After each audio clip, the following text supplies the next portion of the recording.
take an oath. You should know, Chair, that a supplementary statement should be supplementing the original affidavit, if you wish to say so. There is no such. And therefore, General Mkhwanazi is not proper before us. And this legal team has failed us because in the deliberation, we made it very clear, if colleagues are honest with each other, we repeatedly said, we cannot use the statement of the commission. We are not a junior of the commission. We have nothing to do with what the commission is doing. We are a parliament, a committee of parliament. Now you want to use a material that is being used and sourced by a commission established by the executive in this separate arm of the state. It is wrong, it is unconstitutional. We have to do things properly. Hi you guys, happy Tuesday and welcome back to my channel. I'm sorry, I did promise some of you that I was gonna upload videos yesterday, but I got swamped up and I'm already still swamped up. But let me just do this quick video. I'm gonna meet you guys later. So I know some of you are asking questions, what is going on with the ad hoc committee? Let me break it down to you very quickly. So what happened is that Lieutenant General Mkhwanazi submitted an affidavit. However, it became a problem that the evidence leader allowed him to submit to the ad hoc committee is the same affidavit that is submitted at the Madlanga Commission. And their ad hoc committee is saying that number one is the first problem.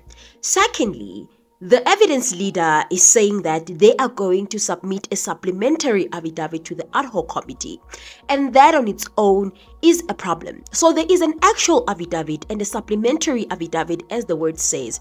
It's like an addition of some of the points that they failed to raise in the actual affidavit. For example, let's just say there's further justification that has to be made that was pointed out in the first affidavit.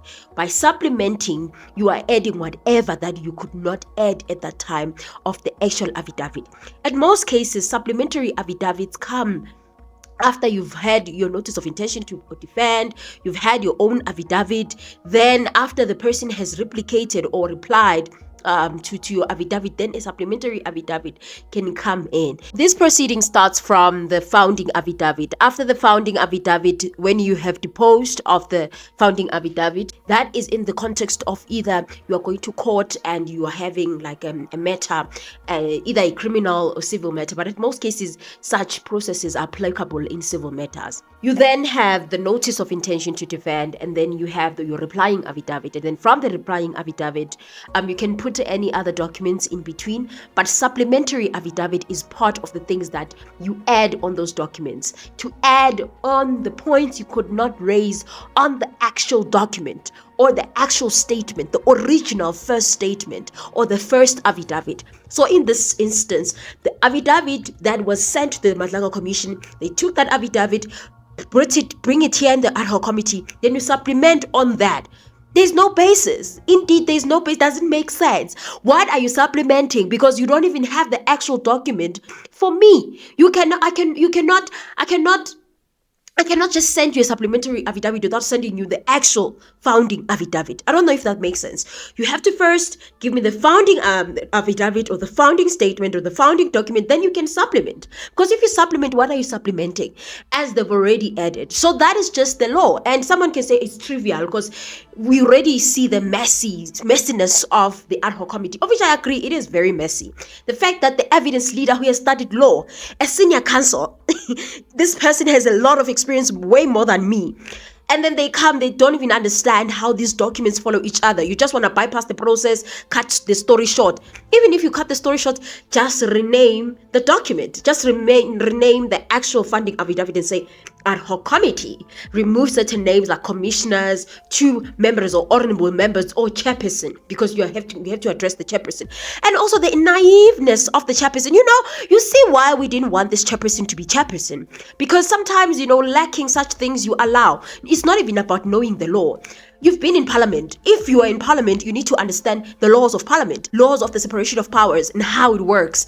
You need to understand that and not allow such processes. You cannot be schooled by members who are sitting there and you are the chair. I'm not saying that the chair is supposed to know it and all, but I'm just so disappointed also as to his numbness in this whole situation, how he has to be schooled. and how he was even disrespected by the council. That goes to show that if you don't know your story, very people are gonna run through your head. So I think that they could have done better. Definitely agree with Julius Malema. You cannot bypass process. Change the documents. At least, I mean, don't change it word to word. Just change some of the things that associate more with the Madlanga Commission to make it to associate more with the Ad Hoc Committee. You don't have to start everything from scratch. Just change the wording then there where it needs to be changed. Change to Ad Hoc Committee. That's all. It's that simple. Then you can supplement later, not now. First, the post of the founding document, the original document, then you can supplement later. Remember, guys, Ad Hoc Committee in its own right has its own rules, its own terms of reference. It's important in its own right. Same thing as Madlanga Commission. If you guys want to understand that, I once made a video a long time ago, before this whole process is even started. When I say a long time ago, I'm not saying like months. I mean like a few weeks ago. I'll attach the video at the end of this one where I explain which the powers between the subcommittee, the Ad Hoc Committee, Parliament, as well as the Madlanga Commission, and how these two institutions or these two processes are different and who holds which power, how, according to the law. So here, what is being done is like undermining someone. Let's just say, I'm trying to find an analogy. Just say you want to institute proceedings against me, civil proceedings that I stole your money, and then you institute those proceedings, you write the affidavit. Then you want to institute the same proceedings against someone else, maybe who stole your laptop, and you have a different claim for that person. The problem here is you taking the same document that you've served me with, you serve that person. That is a problem. Everyone, each to their own. Even if you just only change the names and say Ad Hoc Committee instead of Madlanga Commission, that is better than you submitting the document the way it is. And I think that's where the CIC came from, Julius Malema, and complained that we are not a subcommittee of the Madlanga Commission. We are as important as the Madlanga Commission, and we need to be treated as such. Even though people have argued and said that all of this is not necessary from the EFF, from the parliamentary members, because now the process has been delayed.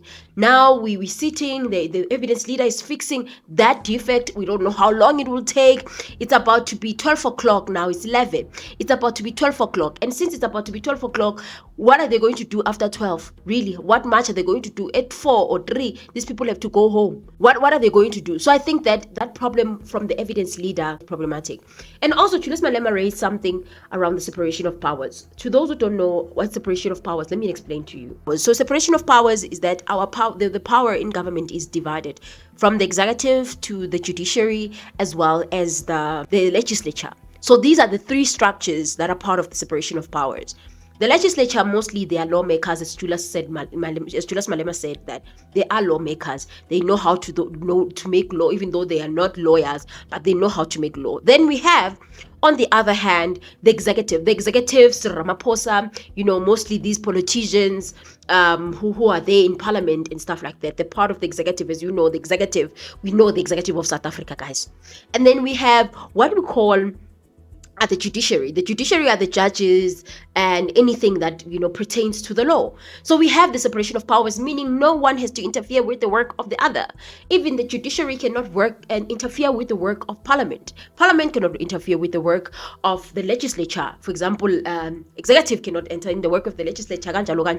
This is to ensure that power is distributed and these state actors are able to act independently of each other so that government can run properly. So that's why we have this thing called the separation of powers. These three branches of government, they form part of what we call the checks and balances, where they check each other, they check who doesn't do their duties, however, as to ensure that the other one is being taken into account.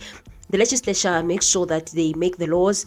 The executive manages government and ensures that these laws are implemented, and then we have the judiciary who interprets these laws and ensures that these laws are applied fairly and equally to everybody. And when Julius Malema said this undermines separation of powers, it's like you taking the issues and the business of the ad hoc, the Madlanga Commission, you're putting it here in the ad hoc committee, taking an affidavit that you submitted to the judiciary, you bring it to the parliament or to executive or to the legislature. just like that, without you making any significant changes. That is a proper undermining of the separation of power. So the points that have been raised by CIC, Julius Malema, other people are saying, oh, he talks a lot to this one. No, guys, separation of power and dependency of parliament is very, very, very important. It's very important. We might think the concerns raised by ad hoc committee members are trivial, but they're proper.